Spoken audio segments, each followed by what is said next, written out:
In the previous session, we went through defining your vision and goals for your project. In this lesson, we're going to take that a little bit further to create a brief. Your brief is a statement that you make that describes your requirements for your building project. I want you to take note that I said your requirements, not your parents or your sister or your friends, but what you want. The brief communicates to your architect, designer, or professionals who will help you what they have to respond to in terms of the work they're going to do for you. So you're basically stating the problem you want them to solve for you. The solution then comes in the form of a design and is ultimately translated into an actual building. A good brief will cover four main areas. And these areas are one, the function of the building, two, the form of your project, three, the cost considerations. Finally, the influence that time has on your project.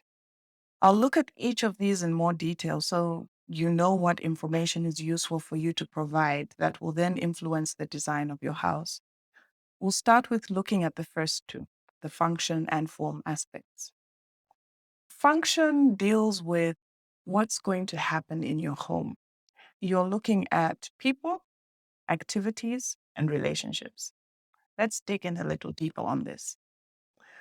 So, when we look at people, we're looking at who is using the building. Immediately, you'll look at your immediate family. Then you'll also consider, do you keep extended family? What about visitors who come into your home? Do you entertain frequently?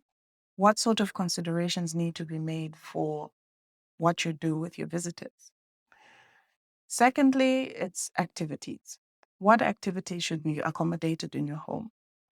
For there are obvious ones: eating, sleeping, bathing, watching TV.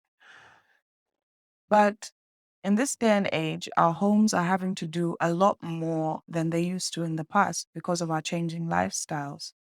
So you may find that your home needs to be a space where you work and where you receive clients. So, what does that look like in terms of what should be accommodated in your home?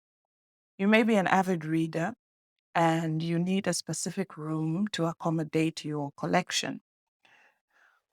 What's important for you will be different for everyone else. And that's what makes a home so unique because we have different tastes. And it's important to communicate these distinct features at the brief stage. Then finally, we look at relationships between the spaces. You may be the type who likes relaxed, open plan feel.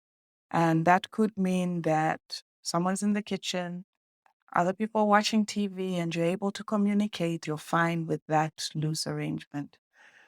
On the other hand, you may be the type of person who likes your areas to be separated, have them very distinctly arranged. What is accessed by everyone should be separate from what is more private.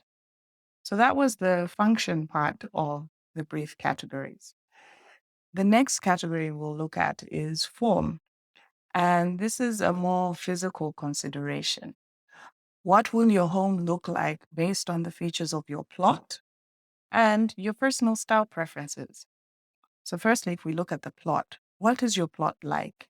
Is it sloping? Is it flat? Are there any existing buildings on it? How do you access it if you're driving there? How do you access if you're walking? Basically, you're looking at what are the opportunities and constraints that your plot presents that can affect how your home will look. A way for you to capture this at the brief stage is taking pictures. As you're capturing, you want to focus on things like what features of your piece of land are important to you? Is there a beautiful view that captures your attention? Or is there a feature like a tree that you want to have as a focus in your design? You'll need some additional information to hand over to whichever professionals are going to help you. Firstly, it's a proof of ownership. Do you have a document that says you are the owner? This would be the title deed, a letter of offer that says you are authorized to actually build what you're building on your plot. Then There's a survey diagram which comes in the title deed. This shows the extent of your plot. It shows the beacons, how far they are from each other, and the general shape of your plot, which is important for any designer to start the design with. Then there's the location of the utilities. And when I say utilities, I mean, where's electricity coming from? What about water? And how will sewer be drained off from your site?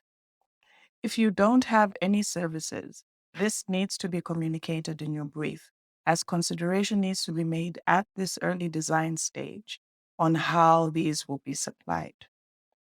If your plot is not serviced for water and you need to get a borehole done, then the first thing you need to do before you get your building designed is have the borehole sited.